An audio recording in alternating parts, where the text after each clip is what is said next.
వారసుని చూసినప్పుడే వరాల వాంఛలన్నీ పల్లవించగా నందుడింట చిందులేసే అందమైన బాలుడే తనవాడై గోరువంక వాలగానే గోపురానికి స్వరాల గణగణ గంటలే మోగనేనా గోపబాలుడొచ్చినాక గోకులానికి పెదాల గిలగిల పువ్వులే పుట్టలేదా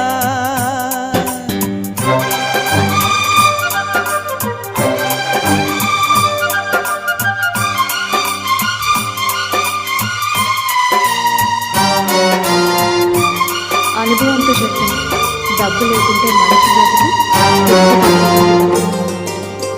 డబ్బు ఉన్నప్పుడు బ్రతుకు చేసి లేనప్పుడు అవసరానికి వాడు.